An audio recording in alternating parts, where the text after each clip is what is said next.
Jadi kalau hari ni korang punya application dengan bank, bila korang nak buat pinjaman, korang rasa bank ni tak adil, bank ni pilih bulu, jangan terus bersangka negatif. Mitigation of risk tak? Risiko untuk kita tak mampu bayar tu ada tak? Kan? Korang kena buat asingkan transaksi di antara transaksi bank, di antara syarikat dan juga owner syarikat. Kenapa?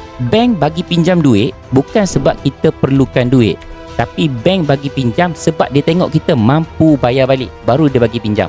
Dan korang yang nak buat pinjaman bank, jangan hari ni nak pinjam, hari ni baru nak buat dia punya documentation dan sebagainya. Masalah ramai usahawan hari ini bukan tak ada modal, tapi masalah dia adalah diorang ni belum bersedia untuk menguruskan modal yang lebih besar. Korang kena ingat jangan kejar financing. Financing bukanlah satu alat untuk menyelesaikan perniagaan yang bermasalah. Tapi financing ni, dia adalah alat untuk speed up korang punya business operation. Okey, kalau korang penonton baru dekat channel Izhar Amin Official, jangan lupa untuk korang tekan butang like dan subscribe.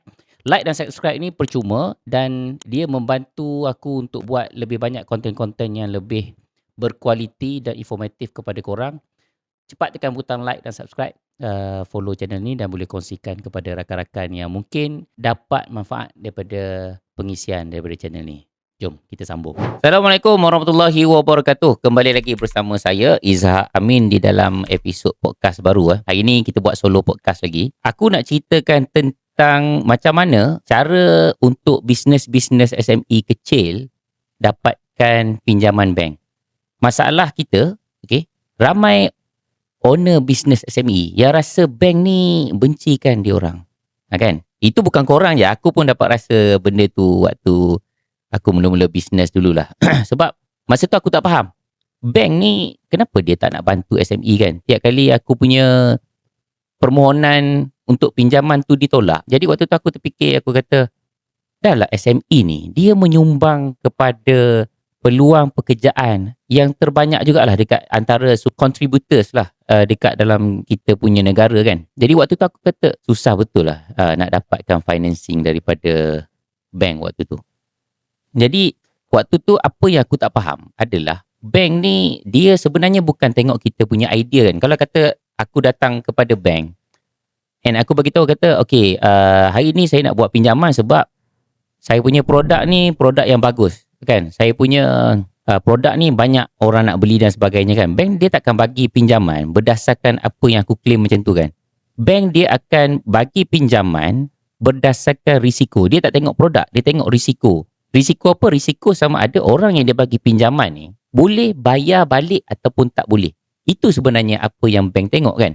Jadi kalau aku nak relate balik dengan aku punya pengalaman, dulu tahun 2016, 2017 macam tu aku pernah jadi seorang project manager lah untuk satu company ni. Jadi company ni adalah company Sdn Bhd and then dia dah establish daripada 1975 kalau tak silap aku lah. 1975, 1980 macam tu. Jadi waktu awal-awal company ni dia ada aktif lah buat bisnes dan sebagainya kan. Tapi over the years tu dia dah jadi dormant company. Tapi fortunately sebelum dia jadi dormant company tu dia ada beli aset-aset property lah. Jadi masa aku masuk tu dia dah jadi macam property investment punya company. Dia dapat lebih kurang dalam 30 ke 50k sebulan hasil daripada bangunan-bangunan sewaan yang dia dapat ni lah. Jadi waktu aku confident lah masa aku nak revive balik company tu, aku kata oh ini paling mudah, senang sebab kita ada record rental yang ada and then kita ada property yang dah habis bayar. Jadi benda ni boleh dicagarkan untuk kita dapatkan financing. Rupanya bila aku kaji balik, bila aku dah submit application dan sebagainya, feedback daripada banker waktu tu dia kata ya cik, betul memang ada income daripada rental income ni lah. Cuma waktu tu aku tak ada access dekat account bank, aku tak ada tengok dia punya counting records dan sebagainya lah. Jadi cerita dia 30,000 masuk, 30,000 keluar pergi ke owner. 30,000 masuk, 30,000 keluar pergi ke owner. Jadi bank nampak macam benda ni ada mismanage of funds lah. Maksudnya duit yang masuk dekat company tu tidak diasingkan dengan owner punya expenses. Jadi dia kata kita sebenarnya tak ada income. Macam tu lah lebih kurang. Walaupun kita punya value satu building tu lebih kurang dalam 1 juta waktu tu. Dia ada lebih kurang dalam 5-6 building. Jadi waktu tu aku terfikir kata susah juga nak dapatkan financing kan. Okay, along the years bila aku dah set up aku punya company dan sebagainya, company aku ni tidak ada sebarang aset kita tak ada property, kita tak ada beli. Kalau vehicle ni adalah aset yang susut nilai kan, jadi dia tak valuable pada bank. Basically kalau business ni, bank dia akan tengok kepada kau ada aset macam property ke tak ada kan. Jadi lepas aku buat aku punya company ni, aku buat business lebih kurang dalam 1 tahun 2 tahun macam tu, dan aku submit untuk dapatkan financing. Alhamdulillah aku berjaya dapatkan financing. Yang pertama dekat company aku waktu tu lebih kurang dalam 500,000 tau. Dan 500,000 tu adalah amount yang aku rasa kalau aku apply pakai company yang ada rental income tadi, yang mula-mula sekali tu, aku takkan dapat. Walaupun valuation company tu, kalau kata dia lupuskan semua aset dia yang ada waktu ketika itu, lebih besar daripada aku punya company. So masa tu aku terfikir, aku kata, okay, sebenarnya bank ni apa yang dia tengok dekat SME? Sebab kalau aku ikut logik, orang ni lagi banyak duit daripada aku, lagi banyak aset daripada company aku. Kenapa company dia tak bernilai di mata bank? Waktu tu bila aku bincang, aku sembang dengan rakan-rakan banker bagi tahu, dia kata sebenarnya bank dia akan tengok kepada pengurusan syarikat tu sendiri. Dia tak akan tengok kepada apa yang kita buat. Dia nak tengok ada mitigation of risk tak? Risiko untuk kita tak mampu bayar tu ada tak? Kan?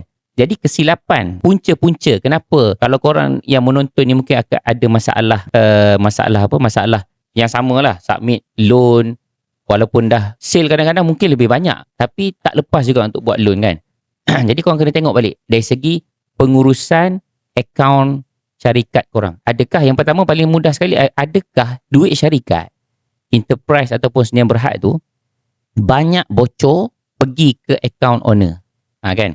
Kadang-kadang bila small medium enterprise ni, kita faham lah duit kadang-kadang owner dulu kan, lepas tu nak claim daripada company, tapi tak ada proper record yang kita masukkan dekat dalam accounting system kita kan.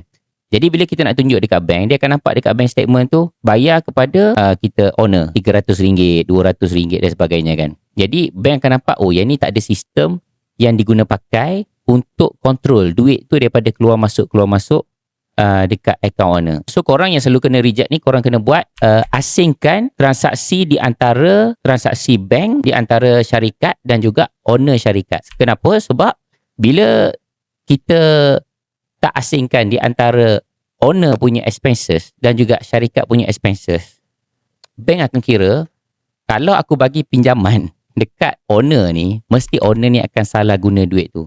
Dan bila salah guna duit tu, itu akan jadi risiko lah kepada bank kan. Jadi first kena pastikan ada pengurusan diasingkan duit syarikat dan juga duit personal. Okey, itu yang pertama. Yang kedua, untuk setiap transaksi yang korang lakukan perlu ada rekod kewangan yang betul. Kalau duit tu adalah untuk refund kepada owner, tulis refund. Kalau duit tu adalah duit gaji owner, okey, jangan korang ambil sikit-sikit, RM100 seminggu, RM100 seminggu, jangan. Korang kumpulkan dan letakkan satu amount. Katalah dalam sebulan tu memang korang ambil mungkin RM3,000 untuk korang punya perbelanjaan personal. Letak terus benda tu sebagai director fee ke, letakkan sebagai gaji korang ke dan sebagainya kan. Barulah bank akan nampak, oh memang ada sistem dekat dalam korang punya pengurusan syarikat. Yang ketiga, bank akan tengok sama ada si kris owner tu bagus ke tak bagus. Bayar kad kredit on time ke tidak, bayar bil ada tunggakan ke tidak, bayar loan kereta sekiranya ada atas nama personal ada tunggakan ke tidak. Walaupun lewatnya mungkin beberapa hari je, tapi benda tu sangat-sangat penting dan memang bank akan tengok. Sebab bank bagi pinjam bukan sebab kita perlukan duit, tapi bank bagi pinjam sebab apa? Aku dah terlupa. Bank bagi pinjam sebab kita mampu. Aku ulang sekali lagi Bank bagi pinjam duit bukan sebab kita perlukan duit, tapi bank bagi pinjam sebab dia tengok kita mampu bayar balik, baru dia bagi pinjam. Kalau kita tak mampu bayar, dia takkan bagi pinjam. Benda ni kalau aku punya pengalaman, memang aku alami. Waktu aku mula-mula buat bisnes, bila aku nak buat pinjaman, aku ada beberapa kenalan yang memang ada duit lah. Jadi aku pakai diorang ni untuk aku masuk dekat dalam projek-projek yang skala kecil dan dia punya duration tu tak lama. Aku panggil dia orang ni sebagai private funder lah. Jadi aku akan buat profit sharing dengan dia orang. So waktu aku tak ada projek, aku tak establish lagi. Bila aku nak minta dia orang fund projek-projek aku tu, dia akan ada masalah sikit lah. Dia akan sedikit reluctant, aku kena provide all those paperwork dan sebagainya lah untuk dapatkan diorang punya kepercayaan waktu tu. Jadi bila aku dah ada cash flow sendiri, aku dah ada kapasiti untuk jalan sendiri dan sebagainya, dah mampulah. Bila aku offer je, sedangkan waktu tu aku tak perlu pun duit diorang tu, diorang akan bagi. Dan ada waktu-waktu yang diorang sendiri datang tanya, okay, Izzah, ada apa-apa projek tak yang kita nak JV untuk bulan ni, bulan depan, profit sharing dan sebagainya, macam tu kan. Jadi benda yang sama juga dekat bank. Bank bagi pinjam duit bukan sebab kita nak duit, kita nak pinjam duit tu, tapi dia bagi sebab dia tahu kalau dia bagi dekat kita pinjam, kita mampu bayar. Itu yang dia kata dia menguruskan risiko tu. Dan korang yang nak buat pinjaman bank, jangan hari ni nak pinjam, hari ni baru nak buat dia punya documentation dan sebagainya. Sebenarnya pengalaman aku, untuk korang dapatkan pinjaman daripada bank, korang kena prepare 6 bulan in advance. Maksudnya, korang kena cantikkan korang punya bank statement tu 6 bulan. Tahun depan korang nak pinjam, 6 bulan ke belakang daripada tahun tu. Katalah bulan 1, so bulan 6 tahun ni, korang dah kena buat persediaan. Korang kena pastikan setiap description yang ditulis, duit keluar masuk tu adalah description yang betul, yang betul-betul korang boleh justify dengan bank. Kalau benda tu adalah sewa, letakkan sewa, letak description yang betul lah di setiap transaksi bank yang ada. Dan kalau korang berniaga untuk guna cash, kan masih lagi pakai cash dan sebagainya, pastikan duit income, jualan harian, hari-hari korang bank in, masuk dekat akaun syarikat korang, akaun perniagaan korang. Aku pernah buka satu kedai photostat. Jadi kedai photostat ni aku buka dekat dalam college kediaman lah. Kita budak student nak print 20 sen, dia nak photostat 10 sen, 5 sen macam tu lah. Jadi aku punya jualan memang totally on cash basis lah. So apa yang aku buat, setiap hari budak-budak ni dia akan bank in masuk. Tak kisahlah amount tu berapa ringgit tau. RM200 ke, RM300 ke, RM500 ke kan. Tapi bila dia buat macam tu, bank akan nampak ada sales yang masuk secara konsisten. Dan bank suka.